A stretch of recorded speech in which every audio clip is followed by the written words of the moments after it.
Had a lot of interest in hearing, about what it's been like for an officer and how these events have impacted specifically our African American officers. So Officer Jackson is here to provide his perspective, and we really appreciate you taking the time. Thanks for having me.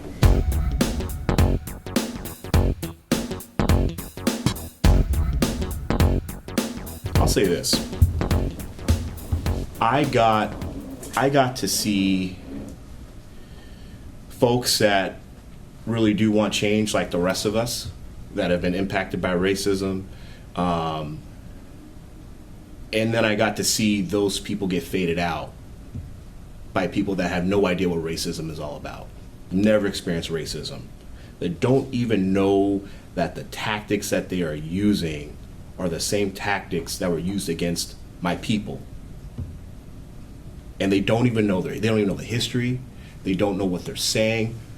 Coming from someone who graduated from PSU with a history degree, it's actually frightening on how, they say if you don't know your history, you repeat it, and watching people do that to other people just because of what they decide to do with their life. What are some of those interactions that you're... So a lot of times someone of color, Black, Hispanic, Asian, come up to the fence and directly want to talk to me. Hey, what do you think about George Floyd? What do you think about what happened about this? I go up to the fence, someone white comes up, F the police, don't talk to him. That was the most bizarre thing because I could see it coming. I even had a young African American girl tell me, why is it you guys aren't talking to us? I said, honestly, this is now the 23rd day of doing it. Every time I try to have a conversation with someone that looks like me, someone white comes up and blocks them and tells them not to talk. And then right when I said that, this white girl popped right in front of her and she said, he just said that was going to happen. I said, I told you. She looked at the girl and said, why'd you do that? And I straight up, I said, I've been called the N-word. She's been called the N-word. Why are you talking to me this way? And why do you feel that she can't speak for herself to me? Why is it that you feel you need to speak for her when we're having a conversation? And she couldn't answer my question. All she said was, someone told me to do it. So that has been a very strange thing to watch. I'm cool with, people feeling like they want to help a movement, but then when you go to a gentrified community, and one of the first pictures I saw of one of the business that was looted was a Black-owned business, I'm like, they're not even from here. They don't even know what they're even doing.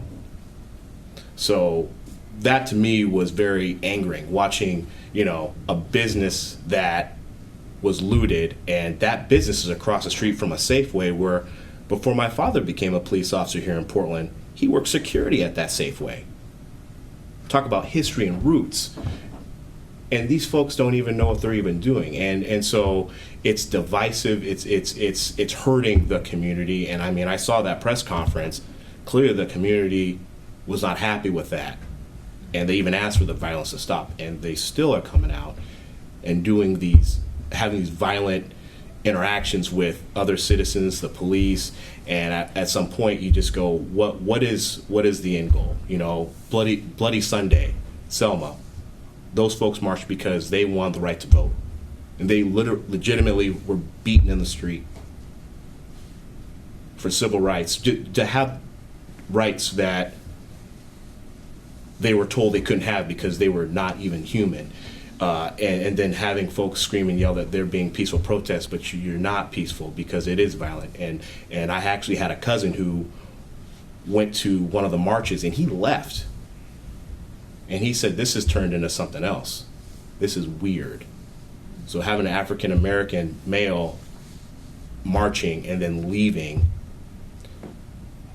like I said, it's been very eye-opening. But I did have great conversations. I met two young brothers who were literally, after I had taken an explosive, I had been hit with a full beer can, a rock in my chest, frozen water bottle had hit me.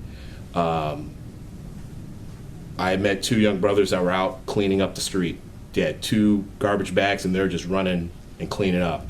And a few of us from my team, we went over and we had to shake their hands. I was so moved by them and so impressed. And they said, you know, their words, we're from here. This is our city.